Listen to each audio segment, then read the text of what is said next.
Hey, this is Matt once again. What about the end of the video? The daily paid request is time for Joseph. Thank you so much for that. And for those interested in requesting pretty much any type of videos, topics, reactions, commentaries, where it may be, feel free to send it either directly to my PayPal or join my Patreon.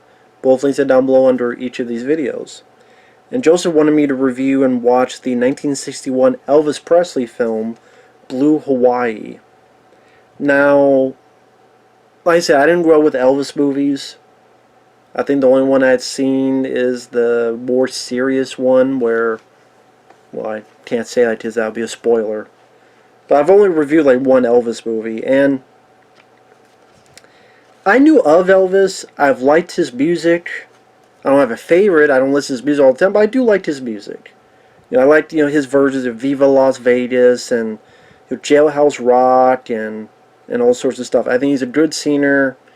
He had great presence for rock and roll, his dancing, his movements, even the way he talks. Like he has this, he's not an actor, but the way his swagger and he had a screen presence factor to it. He's not Clint Eastwood, he's not Al Pacino, he's not James Woods, but Elvis knew how to be Elvis. He had a bit of charisma. He knew how to be who he was. And that's pretty much what these movies were, him being who he was. At least for the most part, in most of these movies. The story is very inconsequential. This is mainly for the Hawaiian locale and scenery, which is nice to look at. Does make you want to visit Hawaii. So I guess it works well as a tourism to Hawaii. And the multitude of songs where, I don't know if it was like 14, there's a lot of songs in this. And it's really a plot that's very flimsy about Elvis coming back from the army. He returns to Hawaii, finds his girlfriend, has some little hiccups with his parents. His mom's played by Angela Lansbury, Murder, She Wrote herself, which I didn't realize she was actually still alive. She's like 95, 96. But Angela Lansbury, she plays the mom. The dad wants Elvis to work with him at this company, but Elvis says no. And he wants to do a tourist guide. And there's a point where he's been a tour guide to the school teacher and these 4 girls, including the 17-year-old named Ellie. This is a very flimsy story that just goes along until you're waiting for the next song, or song and dance number. Beach blanket bingo type of thing. Number one, it makes me wonder how people in Hawaii really think of this movie. I mean, I know, I would be curious if anyone who watches this is from Hawaii. Please let me know if you've seen this, what your thoughts on this film is.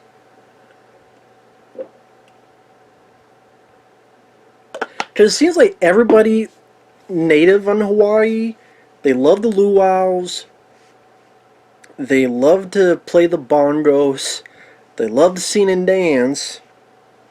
And there's literally a song about Ito Eat. This guy named Ito, he liked to eat.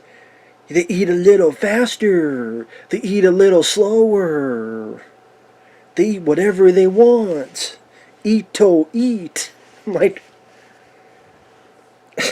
what the fuck is this? Also, I mean, it shows the old... By the way, there's a guy named Ping Pong who works with Angela Lansbury. Oh, Ping Pong, please give my Mai Tai. Ping Pong. There's a guy named Ping Pong. I'm surprised there's not another guy named Ding Dong. Shamalama Ding Dong. Ping Pong.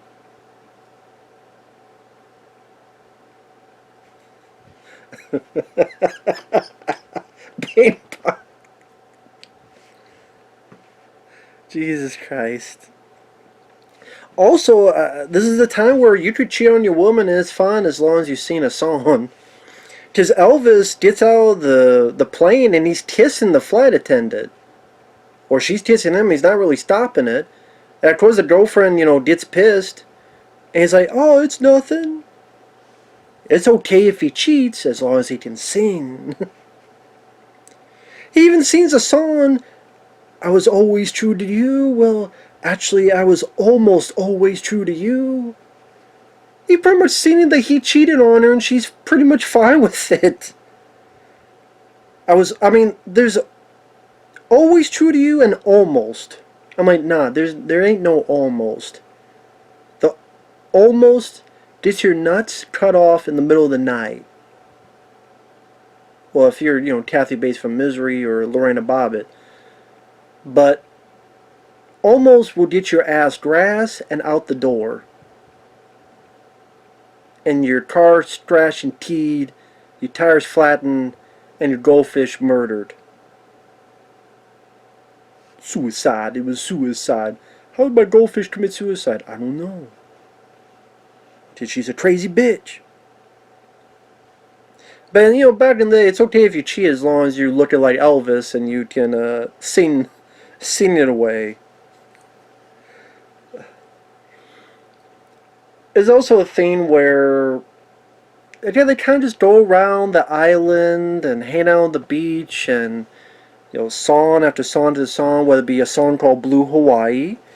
There's one, I mentioned the other song about him pretty much cheating on his girlfriend. There's this song, Only Fools Rush In, I can't help falling in love with you. Which many people have done that song. Fools Rush In. Even, with that, Matthew Perry film. Sorry, Fools Rush In, sorry.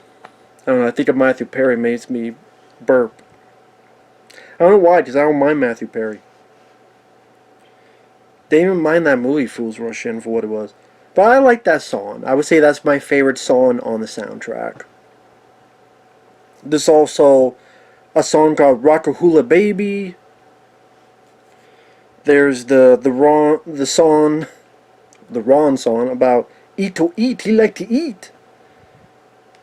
And then almost immediately after, there's a song where Elvis with the girls on the sand, they're kicking sand, and the song's called Slicing Sand. Elvis doing a little bit of dance. There's a song at the very end during a marriage ceremony. Again, there's about 14 songs in this, give or take. They fit a lot in there. Even like those Hawaiians who like to do the bongos, and then they're like singing, and then they end it with shave and a haircut, 2 bits. I'm like, again, this is the amazing thing with Hawaiians. Like, if I go to Hawaii, even back then, is that what happens? I meet up with a group of random Hawaiians, they play the bongos, and like to sing shave and a haircut, 2 bits.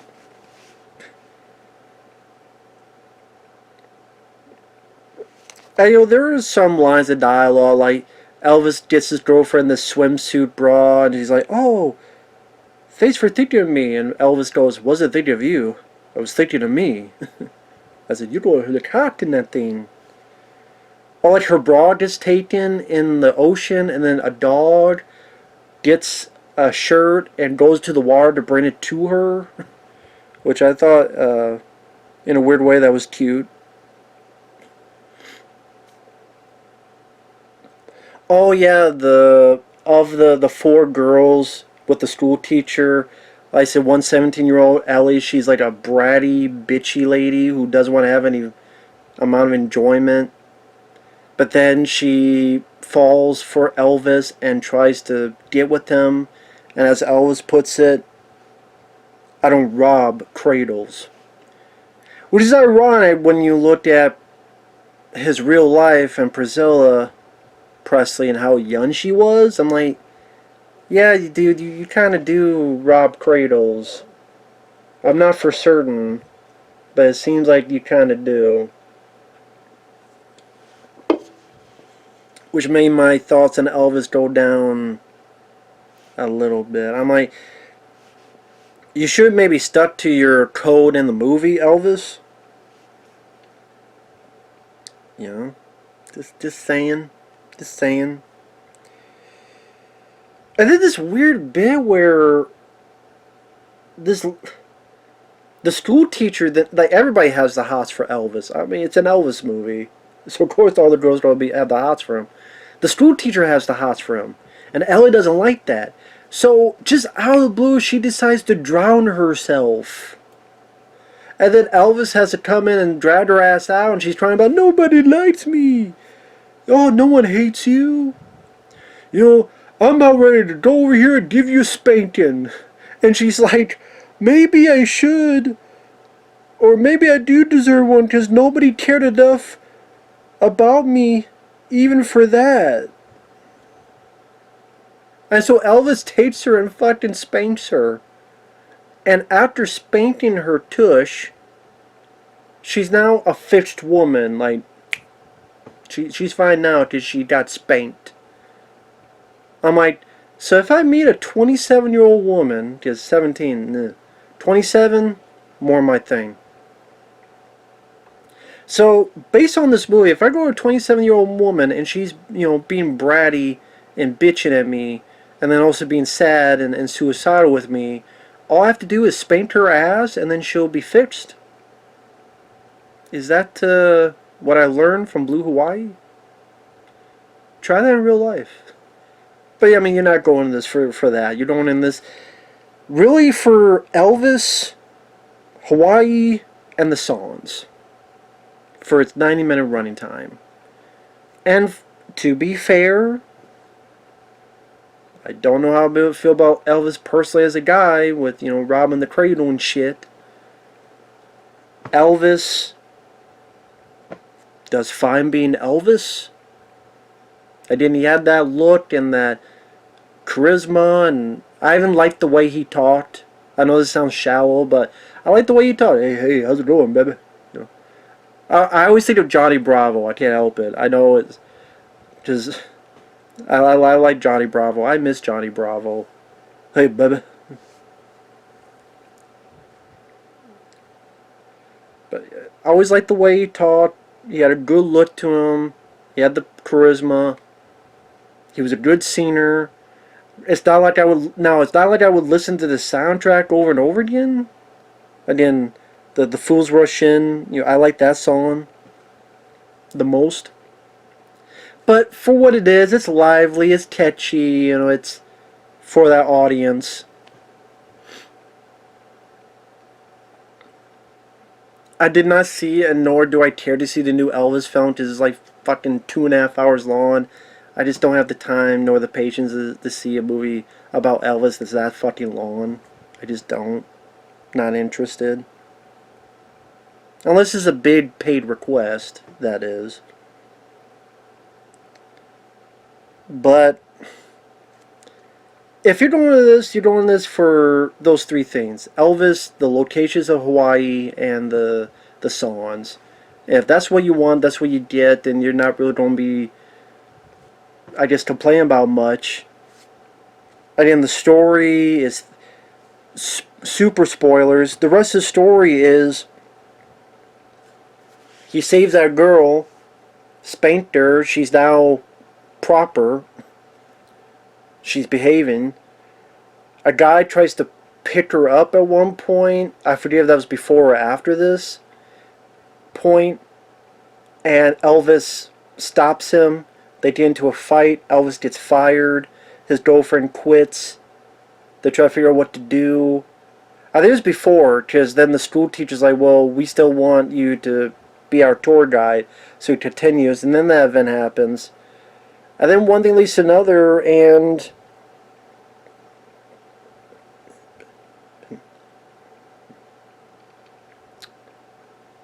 Elvis talks to his dad and his business partner, and he's like, hey, how about you guys at your company, your workers that are around the country, they come here once a year, I'm the tour guide for them, and hey, if they get the most sales, then maybe they get a week vacation, and I want to be a tour guide myself, start my own business.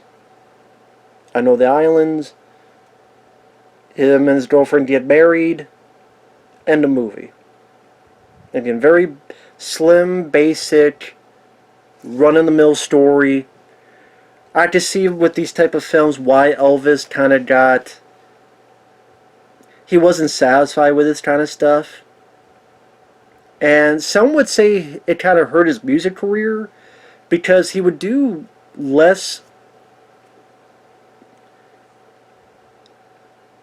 for the after that. His movies were making a lot of money because they had a formula. He was like one of the biggest box office stars of the 60s and such. But and his soundtrack albums would do well, but then there wasn't much time for actual regular albums, and some say that hurt his music career because you try to just throw whatever song you can, but how many of them really have the lasting impact compared to when you just concentrate on your music career? And this is these were not respected by critics and audiences. Kind of like when the audiences, I know it's going to sound weird, for Saw. Remember when you had Saw 1, 2, 3, 4, 5, 6? They were making money every year. Just people went there and they got what they wanted.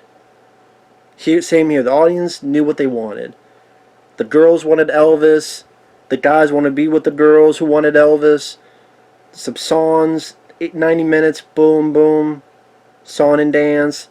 A little bit of love story plot. You're out of the movie. After eating your popcorn, your soda, you go home.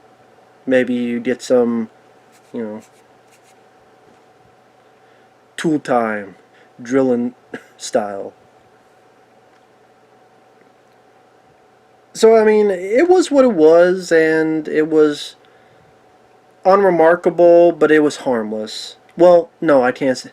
There's some weird shit, so I can't say harmless, but it was it was an interesting window through time to how things were back in the day.